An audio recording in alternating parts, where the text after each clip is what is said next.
grâce et la paix du Seigneur reposent sur tout un chacun. Béni soit le Seigneur pour sa présence merveilleuse au milieu de nous. Oui, bien-aimés, la Bible déclare qu'il siège au milieu de la louange et des adorations. Ouais, c'est vraiment une grâce et une faveur. C'est un grand plaisir de voir ces moments de louange qu'on peut passer. Malgré que ce ne sont pas des bons chanteurs, mais ce sont des gens qui se jouissent de la présence de l'Éternel. Des gens qui ont du plaisir à louer celui qui est assis sur le trône, à déclarer, à proclamer le règne de celui qui règne pour toujours. Oh bien-aimé, quel bonheur que de s'asseoir et de penser à Dieu, de s'asseoir et de penser à celui qu'il est, de s'asseoir et de proclamer celui qu'il est et tel qu'il est. Oh bien-aimé, c'est un privilège. Ce n'est pas seulement une faveur, c'est une faveur, mais en même temps un privilège. Ce n'est pas seulement un privilège, c'est un privilège, mais en même temps, c'est une grâce. C'est vraiment un bonheur d'être un d'entre ceux qui tombent devant les seigneurs. Oui, heureux le peuple qui tombe devant les seigneurs. Heureux le peuple qui se prosterne devant les dieux vivants. Heureux le peuple qui fléchit devant ce roi infini. Ce roi qui n'a ni commencement de règne ni fin de règne. Il n'a point d'hier. Il n'a jamais été un Dieu succédé. Il ne peut pas être succédé. Oh, gloire à son nom. Nous bénissons le Seigneur pour ce qu'il a commencé à faire hier avec nous. Hier, on a commencé à parler par rapport à la puissance de Dieu. On a essayé de toucher un point sur la puissance de Dieu hier. Nous voulons, avec sa grâce, continuer aujourd'hui à parler sur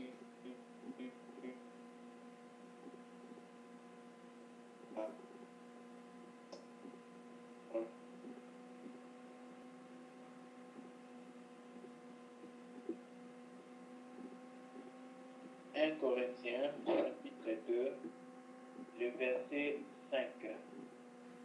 Lisons la parole au nom du Seigneur. 1 Corinthiens chapitre 2, le verset 5. Afin que votre foi... Excusez-moi, une page qui est sortie. Afin que votre foi fût fondée non sur la sagesse des hommes, mais sur la puissance de Dieu. Amen. Amen. Bien, aimés dans les Seigneurs, voici les buts de l'apôtre Paul. Si on peut prendre à partir du verset, bon, arrêtons-nous là pour le moment. Donc, le but de l'apôtre Paul, ce n'est pas que la foi de Corinthe soit assise sur autre chose. Ce n'est pas que la foi de Corinthe soit fondée, enracinée sur autre chose. Mais il insistait sur le fait que la foi de Corinthe soit assise sur la puissance de Dieu. Et bien aimé, comme je le dis souvent, la puissance de Dieu, ce n'est pas quelque chose qu'on peut apprendre sur un tableau. La puissance de Dieu, ce n'est pas quelque chose qu'on peut apprendre, bien aimé, en écoutant. La puissance de Dieu, on doit l'expérimenter. Que ce soit en écoutant, que ce soit dans la vie de tous les jours, que ce soit par une circonstance. Bien aimé, ce n'est qu'en l'expérimentant qu'on peut comprendre de quoi il s'agit. Et lorsqu'on l'expérimente, notre foi devient enracinée sur l'expérience de Dieu qu'on a rencontrée. Souvenez-vous, la plupart des fois, lorsque Jacob devait rétablir un trône, un hôtel, pardon, il parlait du Dieu qu'il a visité, du Dieu qu'il a rencontré, du Dieu des éveils, des dieux d'autrefois. Pourquoi, frère?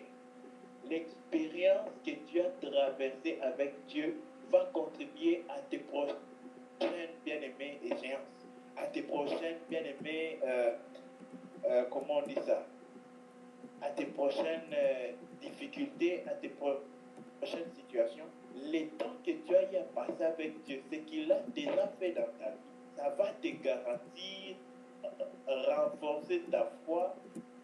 Ça va affermir aussi ta foi davantage pour que tu mettes davantage la confiance en Dieu. Vous allez comprendre pourquoi Jésus va dire que si c'est que le peuple ici entend, si c'était le peuple de Ninive, il serait déjà répandu. Quand Dieu opère dans nos vies, frères, il nous appelle à nous confier en lui davantage. Il nous appelle à reposer notre foi sur lui. Dieu veut que notre foi ne soit pas fondée, bien aimé, sur l'espérance seulement, mais que notre foi soit fondée sur la puissance de Dieu. Le fait que Dieu, tel qu'il est, il est puissant. C'est que Dieu peut faire quelque chose dans ma circonstance. Tel est le but de Dieu, le désir de Dieu. Alors, hier, on a assez largement parlé de cela. Aujourd'hui, nous voulons continuer dans la même perspective pour parler de la puissance de Dieu. Bien. Le but de la parole de Dieu d'abord, bien aimé, c'est d'amener les chrétiens, le but du message aujourd'hui, c'est d'amener les chrétiens que nous sommes à être conscients du manque de la puissance de Dieu que nous avons en tant que chrétiens. Oh bien-aimé, au temps d'Élie, il n'y avait qu'un seul homme qui marchait avec Dieu, Élie. Mais cet homme-là marchait tellement avec Dieu que la puissance de Dieu ne pouvait pas être dissociée de lui, ne pouvait pas être séparée de lui. Quand il marchait, c'était un canton de la puissance de Dieu qui marchait. Quand il marchait, c'était la manifestation, un déblocage de la puissance de Dieu qui marchait. Cette même puissance-là, bien aimé, pouvait accomplir des grands miracles pendant qu'il marchait. Regardons nos vies aujourd'hui. Vous allez voir que l'apôtre Jean, quand il va parler d'Élie, il va toucher quelque chose de très capital. Il dit, Élie était un homme de la même nature que nous. C'est-à-dire que toi et moi, avant de parler de la prière d'Élie. Il explique qu'Élie était un homme de la même nature que nous. Bien aimé, cela est très important. C'est pour nous rappeler que la puissance de Dieu n'a pas de favoritisme. La puissance de Dieu ne choisit pas le frère Théo, il rejette le frère Gauthier. Non, la puissance de Dieu ne se dit pas comme si la sœur Carmen, je vais prendre la sœur Carmen, rejeter le frère Paul ou bien la sœur Annette. Non. La puissance de Dieu n'a pas de favoritisme. La puissance de Dieu se révèle à quiconque se dispose pour la recevoir. Bien-aimé dans le Seigneur, si ta foi ne repose pas sur la puissance de Dieu, tu vas courir 100 pas et tu vas revenir à zéro. Parce que Dieu, il a voulu que notre foi soit reposée sur sa sagesse, sur son amour et sur sa puissance. Alors aujourd'hui, nous allons continuer à toucher sur la puissance de Dieu. Notre but aujourd'hui, c'est d'amener les chrétiens que nous sommes, de réaliser combien nous sommes en manque de la puissance. Bien aimé, quand les apôtres voulaient commencer à évangéliser, à parler du Seigneur Jésus-Christ dans les entourages de la Galilée, ils ont remarqué qu'il y avait quelque chose qui manquait à eux, la puissance. Bien aimé, on ne peut même pas servir Dieu sans la puissance de Dieu. Tu peux faire toutes les théologies, mémoriser toute la Bible, être à même de donner tous les versets de la Bible. Sans la puissance de Dieu, tout cela est vain. Bien aimé, tu peux mieux exceller dans tout ce que tu veux, tu t'entraînes ou quoi. Mais ce qui peut faire, frère bien aimé dans les vies, que nous puissions impacter, apporter la vie, transformer, c'est la puissance. Et cette puissance-là, c'est celle que nous manquons aujourd'hui. Oh, vous savez qu'est-ce qui a apporté l'effusion du Saint-Esprit? Ce n'est pas parce que les apôtres étaient seulement en train de prier. C'est parce que d'abord, ils sont arrivés au point de voir leurs besoins de la puissance. Oh, ils ont compris qu'il nous avait promis une puissance survenante. Bien aimé, c'est sur base de cela qu'ils ont prié. Dieu nous a envoyés dans ce monde pour bien aimer pouvoir manifester la nature divine. Mais toi et moi, nous savons que nous n'avons aucune nature divine. La nature divine, ça appartient à Dieu. Et c'est Dieu celle qui la révèle. Maintenant, pour que quelqu'un la voie, quelqu'un l'obtienne, c'est par la puissance de Dieu que cela doit être manifeste. Ainsi, frères bien-aimés dans le Seigneur, si le Seigneur ne manifeste pas sa puissance en nous, nous ne pouvons pas révéler cette puissance de Dieu aux hommes. Nous ne pouvons pas montrer aux hommes combien Dieu est puissant. Parce que notre méthode, nos capacités, notre sagesse de révéler la puissance de Dieu aux hommes va faillir 1001 fois. Tu peux répéter, tout va faillir. Parce que Dieu ne sera pas glorifié si cela réussissait. Nous serons glorifiés. Nous dirons que nous avons vaincu. Nous dirons que nous avons pu faire. Mais le vainqueur Jésus-Christ n'aura pas été glorifié. Bien. Bien-aimés, lorsque nous allons auprès d'un miroir, c'est pour que le miroir nous montre qu'est-ce qu'il nous faut ajouter, qu'est-ce qu'il nous faut retrancher, qu'est-ce qu'il nous faut ajuster. Bien-aimés, c'est dans la même intention aujourd'hui que nous voulons parler de la puissance. En effet, une chose est capitale à retenir. Vous voyez les Philistins. Ils pouvaient faire le même tabernacle qu'Israélien, le même dimension, car c'était des dimensions d'hommes. La même forme, les mêmes vases, les mêmes ustensiles du temple. Mais bien aimé, une seule chose allait séparer, différencier le tabernacle des Philistins de celui d'Israël. C'est la présence de la colonne de feu qui est la présence de Dieu au milieu de son peuple. Ça, les Philistins ne peuvent pas dupliquer cela.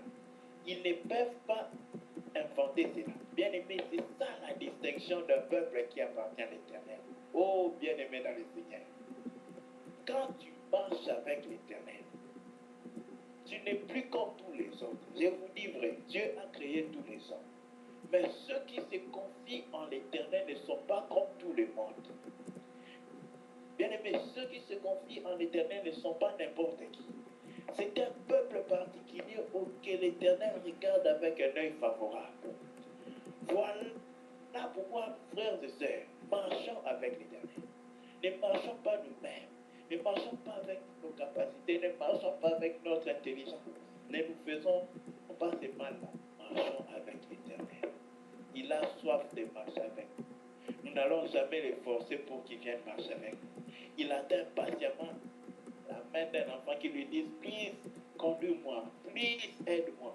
Dieu est là en train d'attendre que quelqu'un lui dise, s'il te plaît, afin qu'il vienne à son. Bien-aimé, tu es déjà arrivé à ce point de demander son secours.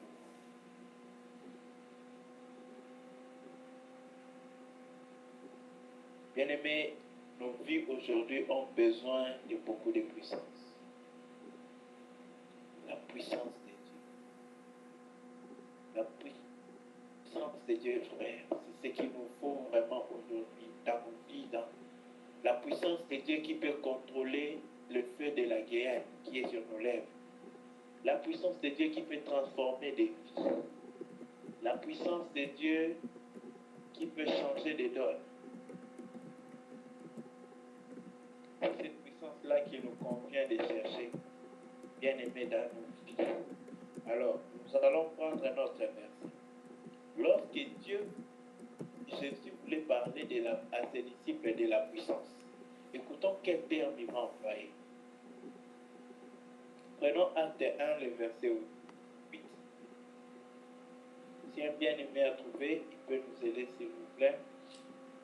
Acte 1, le verset 8. Lisons la parole. Acte chapitre 1, verset 8. Mais vous recevrez une puissance, le Saint-Esprit survenant sur vous, et vous serez mes témoins à Jérusalem, dans toute la Judée, dans la Samarie et jusqu'aux extrémités de la terre. Amen. Amen. Bien-aimé, il dit que vous ne recevrez pas quelque chose, mais vous recevrez une puissance. Vous recevrez une puissance. Vous recevrez une puissance.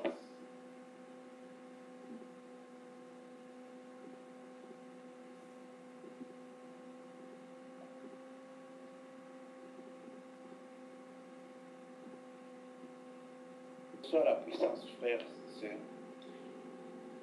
cette puissance-là vient transformer les données de ce que nous sommes, les données de ce que nous faisons, les données de ce que nous avons, les données de ce que nous sommes bien aimés en train de faire. Ça change absolument la direction de notre vie. Ça change absolument l'être de ce que nous sommes. Ça change totalement tout ce que nous faisons. Bien aimé, ce qu'il nous faut aujourd'hui, c'est la puissance. Ce qu'il nous faut aujourd'hui, c'est recevoir la puissance. Car la puissance, ce n'est pas un prérequis. Ce n'est pas parce que nous sommes chrétiens que d'emblée nous avons cela. Non. Ce n'est pas quelque chose parce que tu l'as et tu pries maintenant, tu l'as. Non. Bien aimé, la puissance, il faut l'obtenir, la rechercher et la trouver.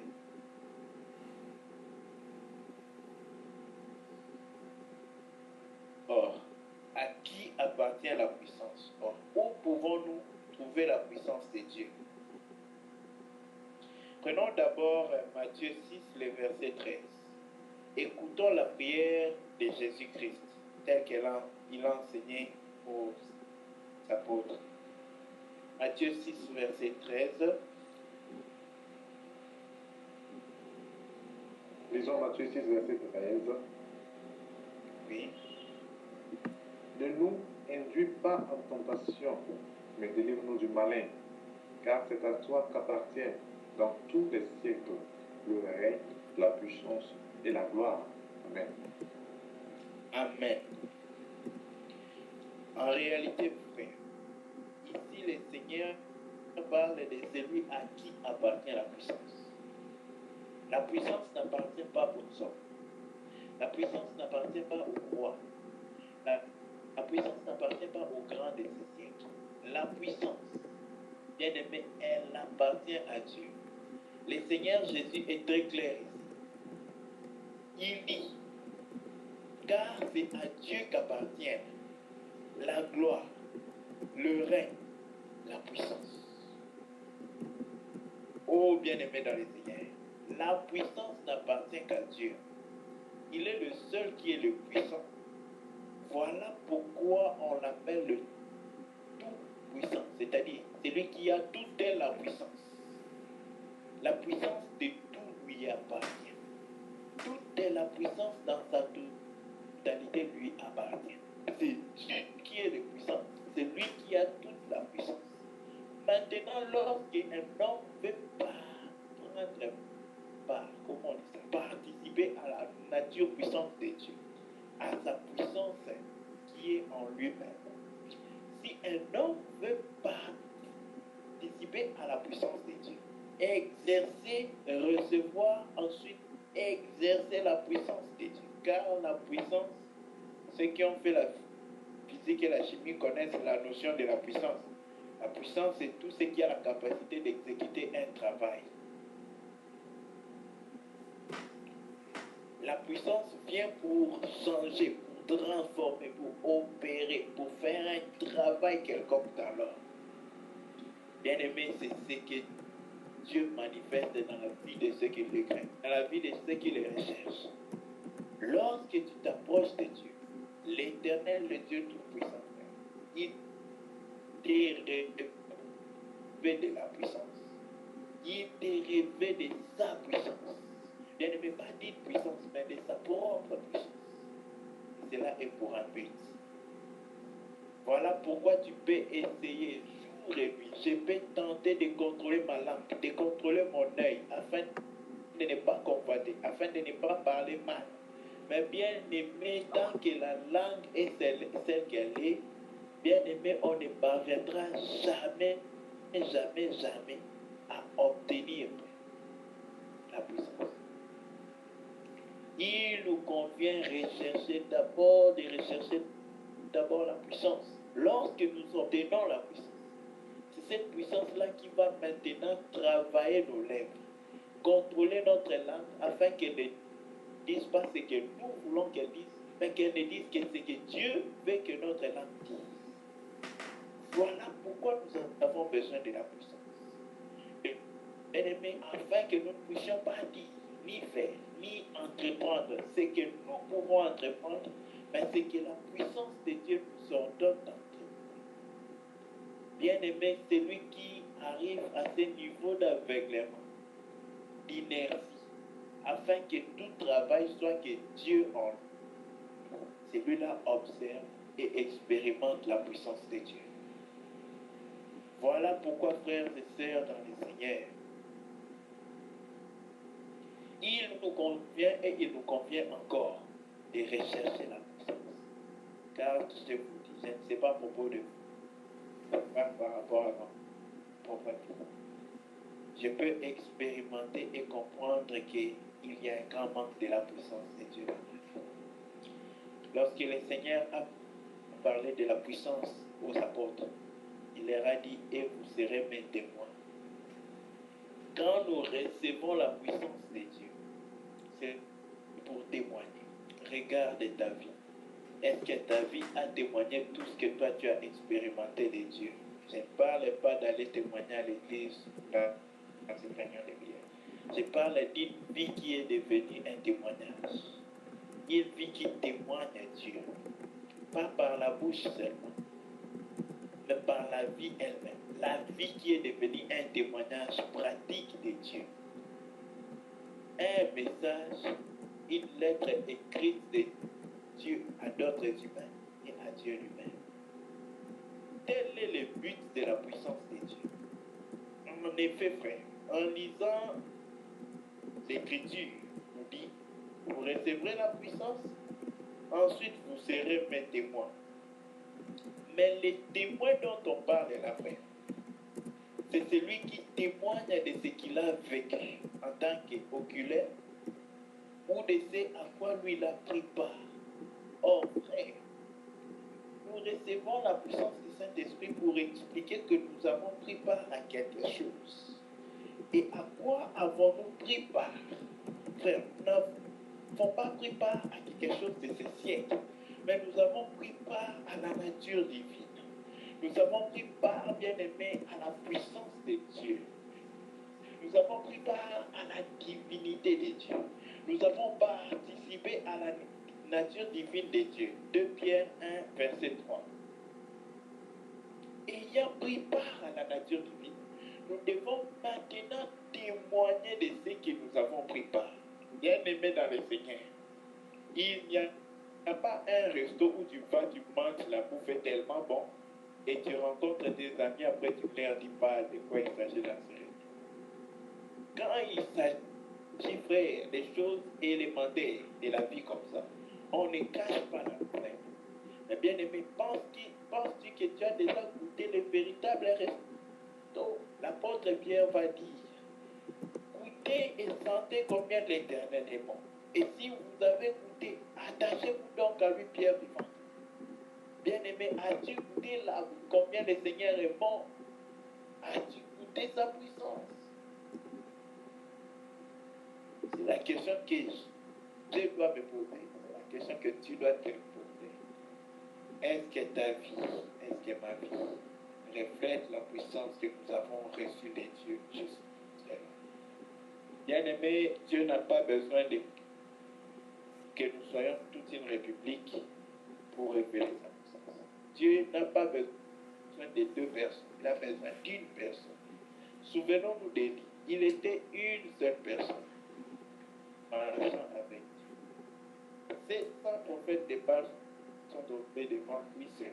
Dieu n'est pas un Dieu de la majorité numérique, mais il est le Dieu de celui qui demeure à ses pieds. Bien-aimé, tel est le désir de Dieu pour ta vie, pour ta vie. C'est là où la puissance de Dieu est puisée, au pied de la croix, auprès de Jésus. C'est là-bas qu'il y a la puissance. C'est là-bas que nous pouvons puiser la puissance, afin que nos vies soient réellement un témoignage.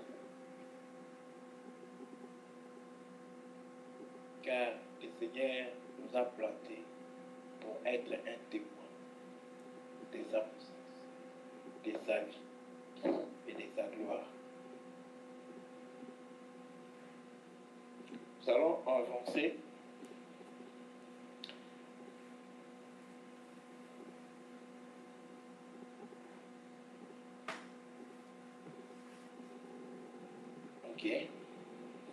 beaucoup.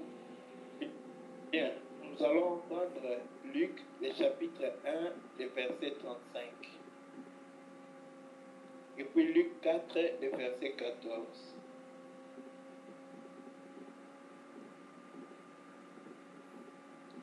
Luc chapitre 1, verset 35. Lisons Luc chapitre 1, verset 35. L'ange lui répondit, le Saint-Esprit viendra sur toi et la puissance du Très-Haut te couvrira de son ombre. C'est pourquoi le Saint-Enfant qui naîtra de toi sera appelé Fils de Dieu. Amen. Amen. Écoutons ce qui est écrit. Il dit, l'ange lui répondit, le Saint-Esprit viendra sur toi et la puissance du Très-Haut te couvrira de son ombre. C'est pourquoi le Saint-Enfant qui naîtra de toi sera appelé Fils du Très-Haut. Bien-aimé dans le Seigneur, voici comment Marie est devenue témoin. Pour être témoin, Marie, la sœur Annette est là, la sœur Carmen, on parlait de Marie, pour pouvoir manifester le Fils, c'est-à-dire Jésus-Christ, elle devait être couverte de la puissance d'en haut. Bien-aimé, l'en haut là de Dieu, ce n'est pas le nord, ce n'est pas au-dessus des avions là-bas. C'est un haut spirituel, c'est-à-dire le monde de Dieu. Quand dans Psaume vous lisez, celui qui habite sous l'abri du Très-Haut. Le Très-Haut là, ce n'est pas en haut, dessus comme ça, non, ce n'est pas un lieu physique. Ça parle de l'élévation divine. Oh, bien-aimé dans le Seigneur, si la puissance élevée de Dieu n'habite pas, ne couvre pas un homme de son ombre, cet homme-là ne peut pas manifester la nature divine. Cet homme-là ne peut pas manifester Christ. Cela est pour nous instruire sur une chose, frère. Nous ne pouvons pas manifester la vie de Christ si la puissance de Dieu ne nous couvre. C'est impossible. Il nous faut être revêtus de la puissance. Il nous faut être remplis de la puissance. Il nous faut être complets de cette puissance. C'est alors que nous pouvons bien aimer manifester la vie divine. C'est alors que nous pouvons faire expérimenter la divinité de Dieu aux hommes. Voilà pourquoi, chers enfants de Dieu, il nous est très capital de pouvoir rassurer. Avons-nous requis, demandé, supplié pour obtenir la puissance? Avons-nous la puissance? Nous devons chercher la puissance. Nous ne devons pas sous-entendre la voix. Nous ne devons pas se dire que non, ça va. Vous savez, le pire de tous les aveugles, ce n'est pas celui qui est aveugle, mais c'est celui qui ignore même qu'il est aveugle. Celui-là est irrémédiable. Mais celui qui est conscient de son aveuglement, il peut au moins se souvenir à cause de sa conscience. Bien aimé, ce n'est pas grave d'être malade, mais c'est grave d'être malade sans connaître de quelle maladie il s'agit. De même, un enfant de Dieu, frère, il est très capital, très très important pour un enfant de Dieu de pouvoir, bien aimé, être conscient s'il a la puissance de Dieu avec lui, qui marche en lui, qui travaille en lui. Et cela n'est pas fruit de quelque chose ou d'une parole. C'est la fruit de ce que cette puissance-là fait en toi. Es-tu un témoignage?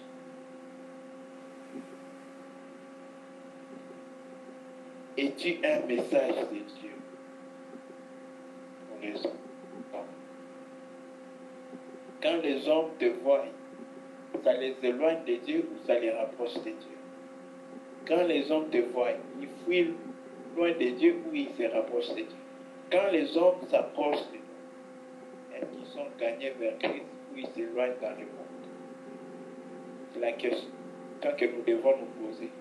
Nous pouvons nous penser très bien avec Dieu si nous ne sommes pas un pont pour les hommes d'aller vers Dieu.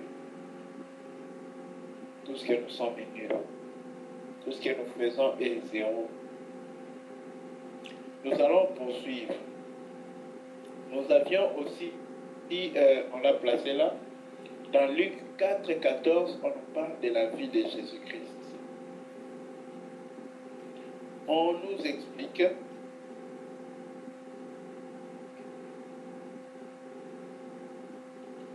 comment le ministère de Jésus-Christ avait commencé. Luc 4, verset 14.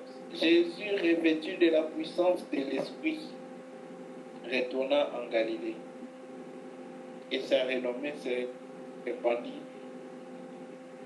dans tout le pays des alentours. Bien-aimé dans le Seigneur,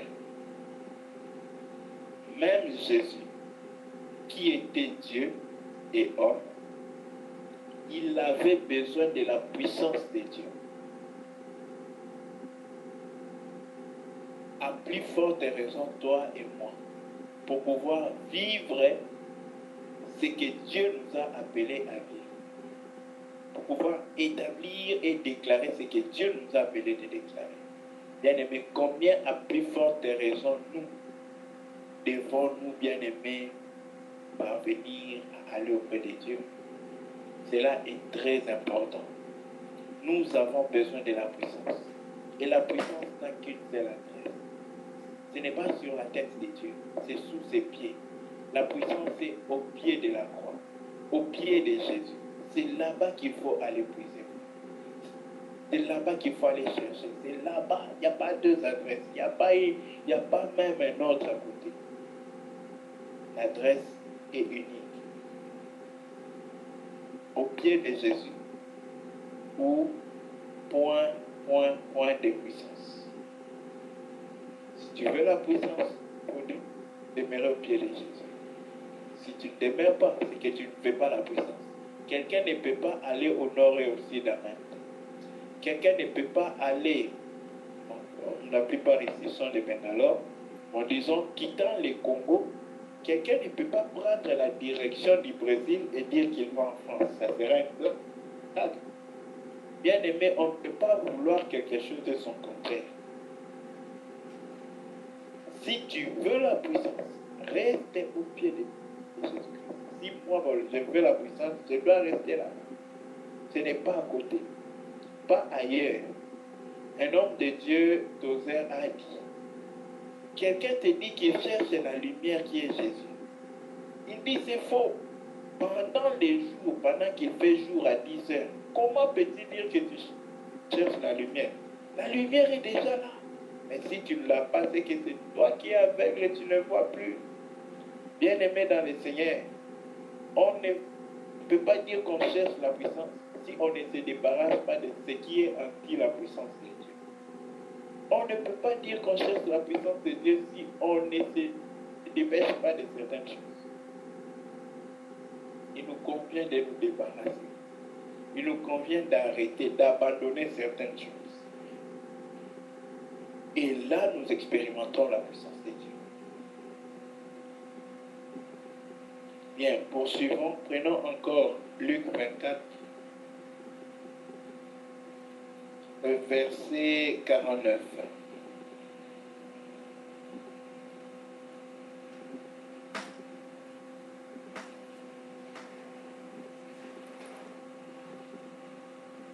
Luc 24, verset 49, nous lisons, « Et voici, j'enverrai sur vous ce que mon Père a promis. Mais vous, restez dans la vie jusqu'à ce que vous soyez revêtus de la puissance en vous. » Amen. Amen. Bien-aimés, les problèmes avec Jésus, c'était que les apôtres, pensez-vous que Jésus n'avait pas d'urgence pour que les apôtres entrent en exercice? Mais il a patienté. La patience de Dieu a toujours un motif. Des fois, nous prions, nous devenons un peu incrédules par rapport à nos prières. Nous pensons que Dieu n'a pas fait quelque chose. Bien aimé, Dieu est patient. Dieu ne fait la course à personne. Et Dieu exauce les prières. Si tu es un homme de prière, une femme de prière, toute prière que tu as fait au nom de Jésus, mon frère, ma soeur, laisse-moi te le dire. Dès le jour où tu as fait ces prières, Dieu t'avait exaucé. Dieu n'exauce pas quand nous voyons les faits changer. Non. Dieu exauce dès qu'il y a un cœur pur, c'est-à-dire qui n'a rien d'intention de mal, qui n'a aucune pensée de lui. Et c'est lui-là, bien-aimé, qui est réellement bien-aimé, c'est lui qui marche devant la face de Dieu. Lorsque ton cœur est complètement pur à l'intérieur, mon frère, Dieu est celui qui peut aller auprès de Dieu demander la puissance. Lorsque ton cœur est complètement humble, tu peux aller auprès de Dieu pour être revêtu de la puissance d'en haut. Et si tu as un cœur hautain, la puissance d'en haut ne peut pas matcher avec toi. Car il ne vient pas pour les forts ni pour les puissants. Il vient pour les faibles et par les faibles, au travers des faibles. Nous allons enfin parler d'un point.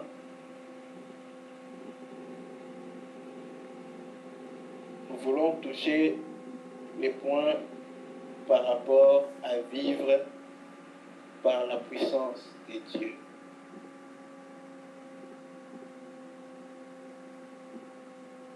Prenons 2 Corinthiens 13, le verset 4. Si un bien-aimé a trouvé, il peut nous aider dans la lecture.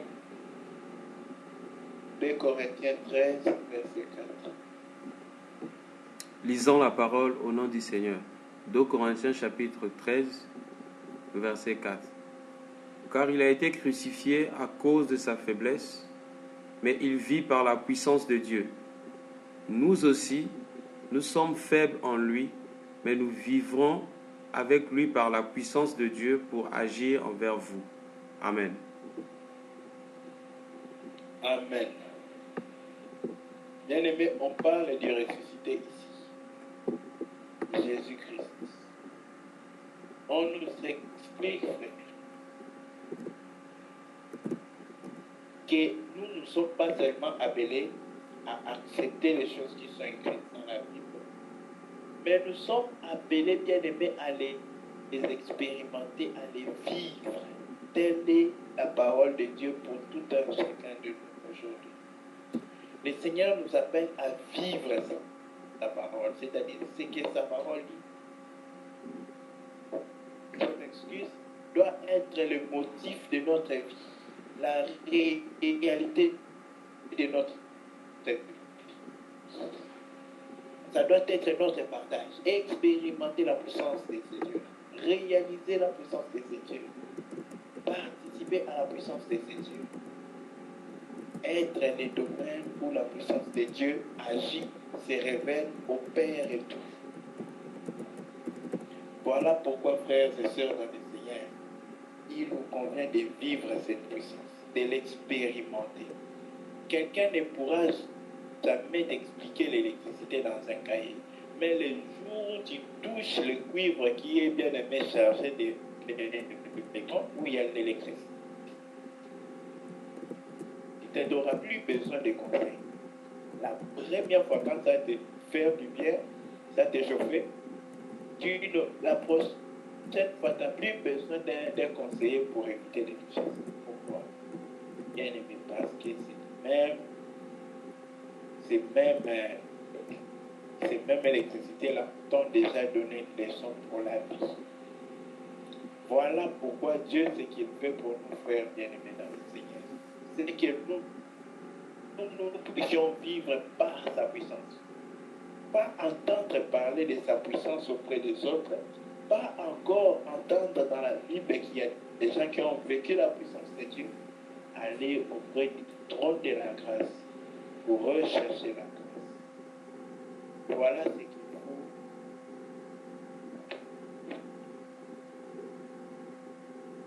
pour nos pays, pour nos vies, pour tout ce que nous sommes.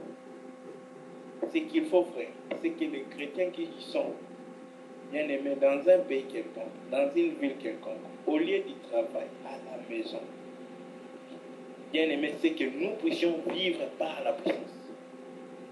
Alors, il dit, oui, Christ a été crucifié à cause de la faiblesse.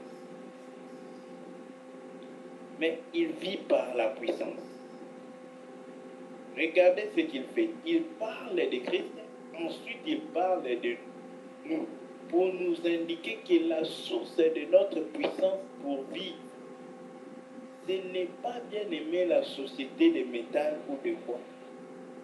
La source de la puissance est unique, c'est Dieu. Voilà pourquoi notre partage, notre nécessité, notre urgence doit être de chercher à honorer Dieu. Bien aimé, pas avec ma force, pas avec ma disposition, mais avec la puissance d'en haut, puissance de la cité de Dieu. Voilà.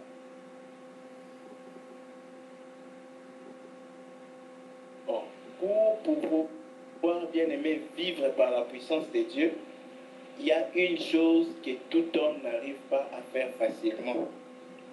Prenons Job 22, 24 à 25. Je pense qu'on va finir avec ça pour aujourd'hui. Job 22, 24 à 25. Si un bien-aimé à trouver peut nous aider. Job 22, 24 à 25. Jette l'or dans la poussière, l'or d'orpille parmi les cailloux de torrent, et le Tout-Puissant sera ton or, ton argent, ta richesse. Amen. Gloire au Seigneur. Bien-aimé dans le Seigneur, ce que Dieu veut, c'est que lui soit notre richesse et notre force. Ce que Dieu veut, c'est que lui soit le soutien de nos vies. Qu'il soit notre abondance, qu'il soit notre dépendance, qu'il soit notre source intarissable, qu'il soit notre ressource, notre appui, notre soutien, notre tout. Mais Dieu, il ne partage pas sa gloire avec une créature. C'est-à-dire, tant que je vais essayer de paraphraser ces versets, tant que tu as ton or d'office, tant que tu l'as dans ta main, tes cailloux d'or, le Tout-Puissant ne peut pas être ta richesse. Il ne peut pas être ton pouvoir, ta puissance, ton argent et ton or. Mais Dieu, le Tout-Puissant, il désire être ton or, c'est-à-dire c'est en quoi ton cœur repose, là où ton trésor habite. Dieu veut que lui soit ton trésor, que lui soit bien-aimé ton appui, c'est lui auprès de qui tu recours en toutes choses. Mais pour cela, chers frères bien-aimés dans le Seigneur, il convient que l'or parvienne à jeter son or. Or, l'or d'une personne, c'est là où il garde de bien-aimer ses ressources. C'est là où il fait reposer sa richesse. C'est là où il fait reposer son cœur. Là où est le trésor d'un homme, c'est là où touche son cœur. Dieu ne veut pas que l'or soit le lieu où notre cœur est. Dieu ne veut pas que l'argent soit le lieu où notre cœur est. Mais notre cœur doit être en Dieu notre Sauveur. Voilà pourquoi, frères et sœurs dans le Seigneur, il nous convient de chercher la puissance, afin que cette puissance-là puisse manifester Christ en nous. Il nous convient fermement de rechercher la puissance. Comment rechercher la puissance? Quand Jésus a donné la parole, bien aimé, des terrains qui avaient la perle des grands prix, c'est lui qui voulait tellement cette perle. Il était prêt à jeter tout autre.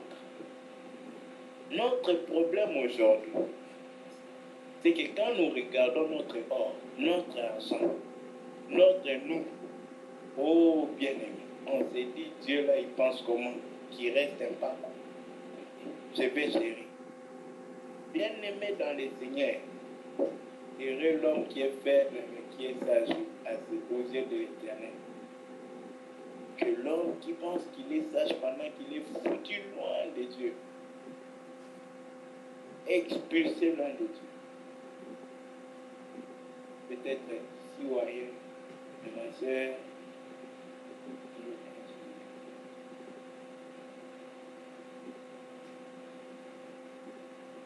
Voilà pourquoi, bien-aimés dans le Seigneur, il nous convient une seule chose.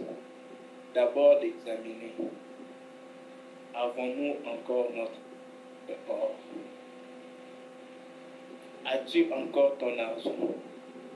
As-tu encore ta richesse? Es-tu riche? Si tu as la richesse, si tu as l'argent, le Seigneur ne sera pas ta richesse. Le Seigneur ne vient pas vers celui qui a. Je ne parle pas de la richesse matérielle, financière. Je parle d'abord d'avoir Dieu pour richesse. L'abondance de la présence de Dieu dans la vie de l'homme. L'intimité de l'homme avec Dieu.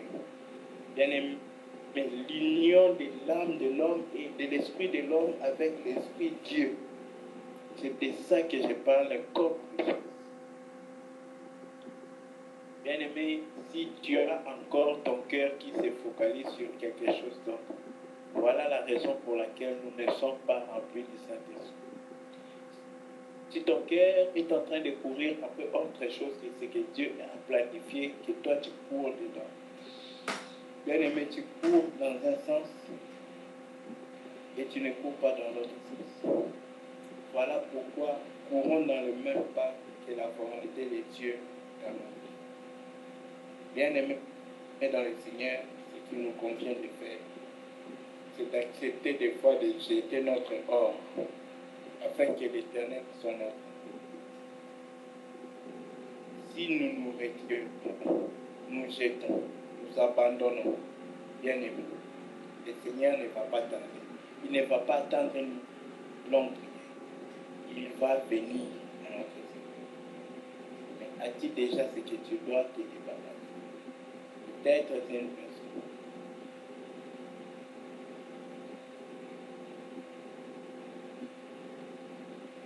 Voilà pourquoi, bien-aimés dans le Seigneur,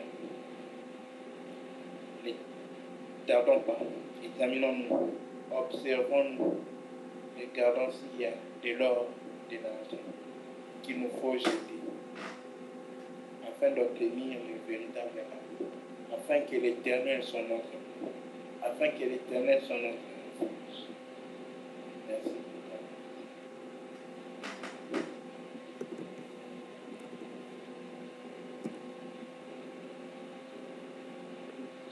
C'est avec ça qu'on va finir. Mais merci beaucoup. Que le Seigneur nous bénisse. Si Dieu le permet, s'il donne force et vie, on va essayer de mettre un point virgule avec ce sous-thème. Merci. Amen. Frère Paul, on te dit merci sincèrement. Merci au Seigneur Jésus encore qui t'a utilisé, qui a parlé au travers de toi encore ce soir. Amen. Nous allons sans plus tarder élever nos voix ce soir. Je dis merci à l'Éternel qui nous a parlé de sa puissance une fois de plus. Nous devons pouvoir prier. En qui sa puissance se manifeste et comment avoir cette grâce d'avoir sa puissance, que sa puissance se manifeste toujours en nous, dans nos vies. C'est d'avoir le cœur pur, être humble et rester au pied de Christ. Voilà pourquoi ce soir nous allons élever nos voix avec le frère Chiwokora qui va prier afin que Dieu nous rende humble. Dieu rend notre cœur pur. Dieu nous amène à toujours rester à ses pieds, assis à ses pieds. Ainsi nous pourrons être dispensés de sa puissance. Dieu est le frère Chiwokora. Éternel notre Père, nous te sommes infiniment reconnaissants pour ta parole. Merci Père pour la vie de ton serviteur. Merci de ce que tu nous as encore parlé du haut de ton trône ce soir. Père, qui peut rendre humble si ce n'est toi, Éternel? C'est pourquoi ce soir, nous t'invoquons, Éternel, en demandant la puissance de l'Esprit comme l'Esprit qui nous rend humbles. La puissance de l'Esprit, le feu qui détruit toute forme d'orgueil en nous. Au nom de Jésus-Christ. Nous voulons apprendre, Seigneur, à être à tes pieds comme Marie. Père, crée en nous, Seigneur, ce désir. Crée en nous, Seigneur, ce vouloir et conduis-nous dans le faire, afin que nous aimions ta présence, afin que nous aimions être à tes pieds, non pas pour te demander, mais pour t'écouter, Seigneur. Merci de nous l'accorder ce soir, au nom de Jésus. Amen. Amen. Merci, Père Tout-Puissant. Oui, bien-aimés, en ce soir, tu nous as parlé encore ce que nous puissions rejeter, tout ce que nous retenons encore à nous. Rejetons notre ordre, rejetons notre capacité, rejetons notre force, rejetons tout ce sur quoi nous nous basons pour dire que nous pouvons et que Dieu prenne le contrôle de toutes les choses dans nos vies. Voilà pourquoi nous allons encore lever nos voix avec la sœur Annette qui va dire ce que Dieu, ce que nous tenons encore fort à nous et que nous devons donner. Que Dieu prenne le contrôle dans tous les domaines. Père, ta sœur Annette. Père, te disons merci pour ta parole qui a été donnée aujourd'hui. Père, nous venons humblement auprès de toi, nous aider, Père éternel, à connaître tout ce qui en nous ne donnons pas, tout ce qui en nous a une place supérieure à toi, et que toi-même, ô Père, tu nous aides à nous en débarrasser au plus vite. Père, nous voulons que tu aies la première place dans nos cœurs et dans nos vies. Que ton Saint-Esprit nous révèle à chaque fois, ô Père, ce qui ne t'honore pas dans nos vies. Que ton Saint-Esprit nous garde dans ta présence et dans ta parole, afin que nous puissions demeurer continuellement à toi. Te disons merci parce que tu nous accordes cette grâce. Te disons merci parce que tu nous maintiens éveillés, Père éternel, afin que nous puissions demeurer en toi. Merci Seigneur, tout est bien fait. Sois béni éternellement, au nom puissant de Jésus-Christ. Amen. Amen. Oui, bien-aimés, nous allons encore lever nos voix pour dire merci au Seigneur Jésus pour sa puissance manifestée dans notre vie. Regardons encore derrière, nous allons voir combien de fois Dieu a manifesté sa puissance dans nos vies. Car nous ne pouvions pas nous en sortir devant ces choses dans lesquelles nous étions, devant ces choses qui étaient en face de nous. Mais c'est seulement par sa puissance qui s'est manifestée dans nos vies que nous avons pu surmonter ces choses. Le péché, beaucoup de choses, les problèmes, les situations, beaucoup de choses. C'est que par la puissance manifeste de Dieu qui s'est manifestée dans ces moments-là. Et Dieu a accompli cela. Regardons comment de fois la puissance de Dieu s'est manifestée. Et basons sur ça pour dire que Dieu ne peut jamais nous oublier. Et qu'il renforce notre foi. Nous au nom puissant de Jésus. Oui, éternel Dieu tout-puissant. Quelqu'un se lève prier, s'il vous plaît. Le cancer le puissant de Dieu. Merci Seigneur. Merci Père Dieu puissant pour tout. Même pour ces prières qui sont orientées vers toi, que tu connais, Seigneur Jésus-Christ, que tu as déjà exaucé. Merci Père Dieu tout-puissant. Bien-aimés, mes frères ou sœurs à un ajout, merci de vous fortifier. Surtout, n'hésitez pas. N'hésitez pas. Comptez, hein?